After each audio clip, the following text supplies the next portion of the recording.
तो कई सारी इन्होंने लाइन कही हुई है, लेकिन आज मैंने वो लाइन यहाँ पर रखा है जो आप लोगों से कनेक्ट करता है और आप लोगों की तैयारी से जो है यहाँ पर ये काफ़ी ज़्यादा कनेक्ट करके आप लोगों को थोड़ा एक एज देगा आपके प्रिपरेशन में, जीवन में सफल बनने के लिए।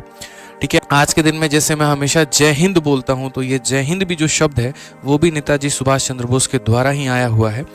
तो ये बहुत ही प्यारी लाइन है, और हिंद की जय हो, आपके हिंदुस्तान की जय हो।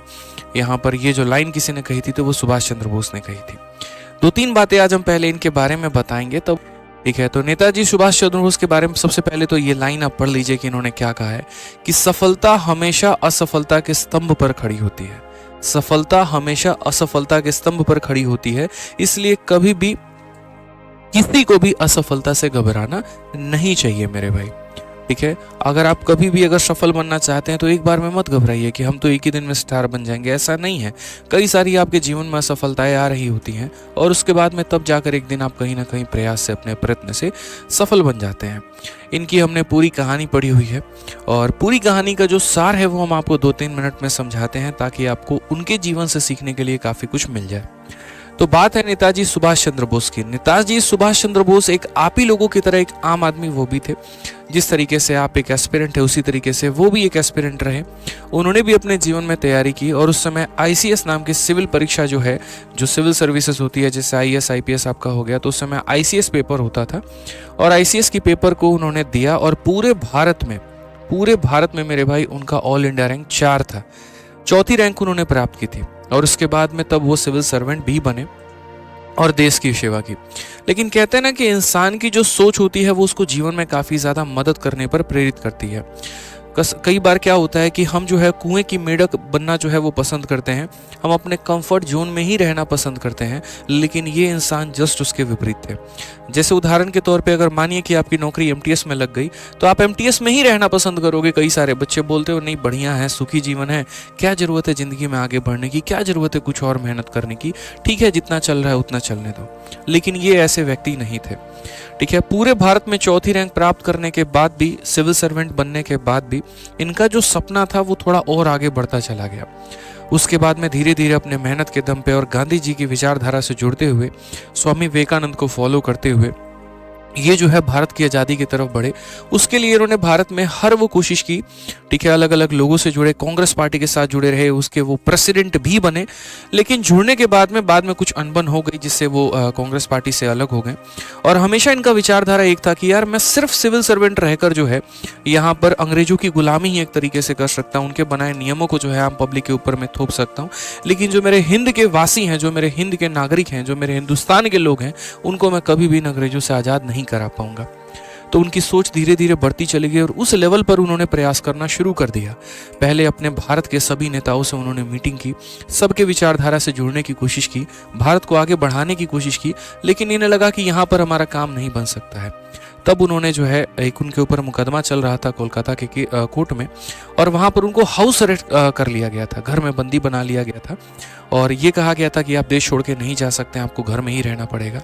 लेकिन एक रात चुपके से वो चकमा दे के पुलिस को जो है वो निकल जाते हैं और वो सीधा जर्मनी पहुंचते हैं हिटलर के पास में। सोचिए, मतलब आज के समय में आप कल्पना करिए कि हम कंफर्ट जोन में रहने की कोशिश करते हैं, हम कभी भी अपने कंफर्ट जोन से बाहर नहीं जाते हैं, हम कभी भी एक्स्ट्रा एफर्ट नहीं डालते हैं, लेकिन एक इंसान जो ऑल इंडिया रैंक 4 भी लाया, सिविल सर्वेंट भी बना, कांग्रेस का प्रेसिडेंट भी बना, भारत में उसको अच्छी प्रसिद्धि मिली, लेकिन उसके बाद में ये इंसान बेचैन है, ये पूरे भारत में हर किसी की आज़ादी चाहता है। और तब वहां से वो निकलते हैं जर्मनी। ठीक है, हिटलर के पास जाते हैं, हिटलर से संभव मदद मांगते हैं कि हमें भारत को आज़ाद कराना है, लेकिन वहाँ पर साफ जो है वो हिटलर मना कर देता है। तब ये जापान में जाके वहाँ पर आज़ाद हिंद फौज की जो है वो स्थापना करते हैं और लगभग कुछ ही समय के अंदर में 80,000 सैनिक इनके साथ में जुड़ जाते हैं, जिनको आईएनए के नाम से भी जाना जाता है। और वो भारत की एक सबसे पहली जो सेना है वो वहाँ पर निर्माण हुई होती है। उस सेना में जापान के जो कैदी थे वो आ जाते हैं, आपको बर्मा के जो एक तरीके से जो कैदी थे उनको वो शामिल करते हैं और धीरे धीरे ना सिर्फ पुरुषों की बल्कि महिलाओं की भी सेना वो बनाते हैं और वो बाहर से धीरे धीरे अंग्रेजों के साथ में लड़ रही होती है। एक ऐसा विजन कि जब तक यहाँ पर जो है आज़ादी हम लेके नहीं रहेंगे तब तक हम धन नहीं धरेंगे। इनकी जो फेमस लाइन भी थी कि तुम मुझे खून दो मैं तुम्हें आज़ादी दूंगा, यानी कहने का मतलब अगर तुम्हें भी जीवन में आगे बढ़ना है तो मेरे भाई तुम्हें तो स्ट्रगल करना पड़ेगा, तुम्हें भी जो है कुछ ना कुछ सेक्रीफाइस करना पड़ेगा। इसी विचारधारा के साथ धीरे धीरे लड़ते चले गए और एक आज़ादी में बहुत ही महत्वपूर्ण भूमिका निभाई। तो जब पूरी जीवनी इनकी पढ़ी ना हमने, तो मुझे एक बात समझ में आया कि ये इंसान जो है ना, ये इंसान नहीं थे, ये एक तरीके से आप कह सकते हैं बेचैन आत्मा की तरह थे, जिनके मन में हमेशा एक बेचैनी होती थी, हमेशा कुछ करने की होती थी कि कैसे हम आगे बढ़े, कैसे हम और बेस्ट करें। आज अगर हम मेरा कोई भी वर्जन है तो उसका नेक्स्ट वर्जन मेरा और बेहतर कैसे हो, कैसे लोगों के अंदर में हम अलग जला पाएं, मेरे लिए आराम हराम है, ऐसी वाली स्थिति थी। तो आज इनके बातों से मैं आप लोगों से एक ही बात कहूंगा मेरे भाई कि जब ये एक इंसान इस लेवल तक की विचारधारा रख सकता है, उस लेवल तक की मेहनत कर सकता है, तो फिर आप लोग क्यों रुकते हैं।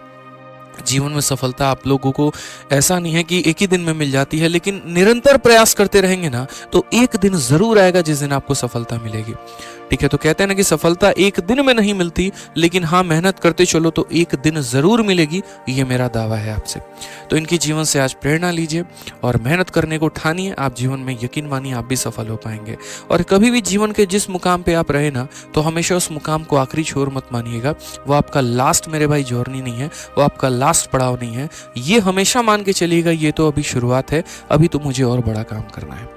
इन्हीं विचारधारा के साथ मैं भी फॉलो करते चलता हूँ हमेशा। आप भी इन्हीं विचारधाराओं के साथ जुड़कर अपनी मेहनत को डबल करो और मेरे भाई जीवन में आगे बढ़ो।